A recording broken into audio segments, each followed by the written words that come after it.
Hello, আসসালামু আলাইকুম দর্শক। আজকে আপনাদের জন্য খুব দারুণ একটা রেসিপি নিয়ে এসেছি। খুব স্বাস্থ্যকর উপায়ে ঘরে কিভাবে সহজেই ফুচকা বানানো যায় সেই রেসিপিটাই আজকে আপনাদের সাথে শেয়ার করব। তো চলুন দর্শক, কিভাবে খুব সহজেই ঘরোয়া উপায়ে ফুচকা বানানো যায় সেই রেসিপিটা শুরু করা যাক। প্রথমে আমি হাফ কাপ পরিমাণ ময়দা দিয়ে দিলাম। তারপর আমি দিচ্ছি হাফ কাপ পরিমাণ সুজি।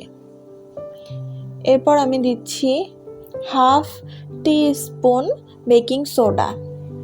খুব ভালো মতো সব উপকরণগুলো মাখিয়ে নিচ্ছি। এখানে আমি এক্সট্রা কোনো লবণ ব্যবহার করিনি, কারণ লবণ ব্যবহার করলে পরে ফুচকাগুলো নরম হয়ে যায়। তারপর আমি দিচ্ছি তেল।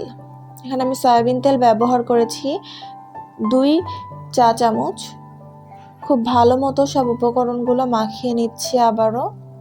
খুব ভালো মতো সুজির সাথে আটা আর সব উপকরণগুলো না মিক্স হওয়া পর্যন্ত মাখিয়ে নিতে হবে। তারপর আমি কুসুম গরম পানি দিয়ে খুব সুন্দর একটা ডো বানিয়ে নিব। ডোটা একটু সফট হবে। খুব ভালো মতো মুথে ডোটা বানিয়ে নিতে হবে। অনেকক্ষণ সময় নিয়ে ডোটা মাখিয়ে বানিয়ে নিতে হবে। দেখতে পাচ্ছেন দর্শক, ডোটা রেডি হয়ে গেছে। এখন আমি 30 মিনিটের জন্য ডোটা রেস্টে রেখে দিচ্ছি। ফিরে এলাম 30 মিনিট পর। আবারও খুব ভালো মতো মুছে নিতে হবে ডোটা। খুব ভালো মতো মাখিয়ে নিতে হবে। যত বেশি মাখাবেন ফুচকাগুলো তত বেশি ভালো হবে। তারপর আমি 3টা ডো বানিয়ে নিলাম। আজকে আমি ফুচকাগুলো বানাবো লাইভা রুটি মেকারের SM500 মডেল দিয়ে। আপনারা ভাবতে পারেন যে লাইভা রুটি মেকার দিয়ে ফুচকা হবে কিনা। তো চলুন দর্শক, আপনাদেরই আজকে লাইভা রুটি মেকার দিয়ে ফুচকা বানিয়ে দেখাবো। ফুচকা রুটিটা হয়ে গেছে, বের হয়ে আসছে ফুচকা রুটিটা, দেখতে পাচ্ছেন।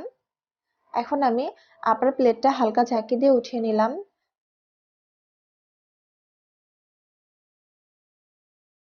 আর আমি একটা কৌটার মুখা দিয়ে গোল রাউন্ড শেপ করে ফুচকাগুলো কেটে নিচ্ছি। আপনারা চাইলে কুকি কাটারও ইউজ করতে পারেন। খুব ভালো মতো সব ফুচকাগুলো কেটে নিলাম এই রাউন্ড শেপ দিয়ে। দর্শক, এক্সট্রা রুটিটা উঠিয়ে নিচ্ছি। এভাবে আমি সবগুলো ফুচকা বানিয়ে নিয়েছি। এভাবে একই নিয়মে সবগুলো ফুচকা বানিয়ে নিয়েছি। এখন আমি চুলায় ভালো মতো তেল গরম করে ফুচকাগুলো ভেজে নিলাম। দেখতে পাচ্ছেন দর্শক, একটা ফুচকা ফুলছে না। এরকম ভাজার সময় একটা দুইটা ফুচকা নাও ফুলতে পারে। আপনারা মন খারাপ করবেন না, কারণ সবগুলো ফুচকা যে ফুলবে এমন কোনো কথা না। ফুচকাগুলো হয়ে গেছে, আমি উঠিয়ে নিচ্ছি। এরপর আমি ফুচকার টকটা বানাবো। এখানে আমি তেঁতুল 2 টেবিল চামচ পরিমাণ তেঁতুল পানি দিয়ে খুব ভালো মতো মিক্স করে নিয়ে তারপর শুকনা মরিচের গুঁড়া, তারপর দিচ্ছি চিনি। এখন খুব ভালো মতো টকটা মাখিয়ে নিচ্ছি। আপনারা আপনাদের স্বাদ মতো চিনি ব্যবহার করতে পারেন। টকটা রেডি হয়ে গেছে। এখানে আমি ফুচকার ভিতরে পুরটা বানিয়ে নিয়েছি। এখন আমি ফুচকার ভিতরের পুরগুলো দিয়ে ফুচকাটা ডেকোরেশন করে নিব। ভালো মতো ফুচকাটা ভেঙে নিলাম। আপনারা বুঝতেই পারছেন ফুচকাটা কত বেশি ক্রিস্পি হয়েছে। এখন ভিতরে পুরটা দিয়ে দিচ্ছি। এভাবেই আমি পুরটা ফিল করে দিলাম। সবগুলো ফুচকার ভিতরে একই নিয়মে আমি ভিতরে পুরটা দিয়ে দিব। একে একে সবগুলো ফুচকার ভিতরে পুর দেওয়া রেডি হয়ে গেছে। তারপর আমি কাঁচা মরিচ দিয়ে দিচ্ছি। আপনারা আপনাদের স্বাদ মতো কাঁচা মরিচ দিবেন। যারা ঝাল খেতে পছন্দ করেন তারা বেশি করে দিবেন। আমি ঝাল একটু কম খাই, এর জন্য আমি কম ব্যবহার করছি। তারপর আমি দিচ্ছি ধনিয়া পাতা কুচি। এরপর দিচ্ছি শসা।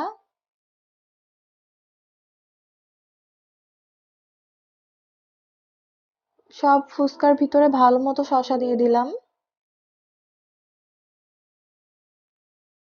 আস্তে আস্তে সবগুলো ফুচকার ভিতরে শসা দিয়ে দিচ্ছি। তারপর উপরে আমি দিচ্ছি পেঁয়াজ কুচি। সবগুলো ফুচকার উপরে আবারও পেঁয়াজ কুচি দিয়ে দিলাম। এখন আমি ফাইনাল লুকটা দিব। এর জন্য আমি ব্যবহার করেছি ডিম। ডিম ভালো মতো সিদ্ধ করে একটা গ্রেটারের সাহায্যে উপরে ভালো মতো দিয়ে দিচ্ছি।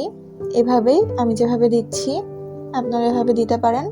এই ফুচকাগুলো খেতে অনেক বেশি মজা হয়। আপনারা অবশ্যই বাসায় ট্রাই করবেন। আপনাদের বাচ্চাদের স্বাস্থ্যকর ফুচকা দিতে পারবেন। বাইরের ফুচকা থেকেই ফুচকাটা অনেক বেশি ভালো হবে, অনেক স্বাস্থ্যকর হবে। আপনারা সবাই বাসায় ট্রাই করবেন আর আমাকে জানাবেন যে আপনাদের ফুচকাগুলো কেমন হয়েছে। এখন আমি একটা ফুচকার ভিতরে টক দিয়ে দিচ্ছি। দর্শক দেখেই নিশ্চয়ই বুঝতে পারছেন কত ডিলিশিয়াস হয়েছে ফুচকাগুলো। আমি তো আর লোভ সামলাতে পারছি না, এখনই আমি ফুচকাগুলো শেষ করে ফেলবো। আপনারাও বাসায় বানান আর আমাকে অবশ্যই জানাবেন আপনাদের কেমন লেগেছে। এরকম নতুন নতুন রেসিপি পেতে আমাদের চ্যানেলটি সাবস্ক্রাইব করে পাশেই থাকুন। আবারও দেখা হবে নতুন কোনো ভিডিও নিয়ে। সে পর্যন্ত সবাই ভালো থাকবেন। আল্লাহ হাফেজ।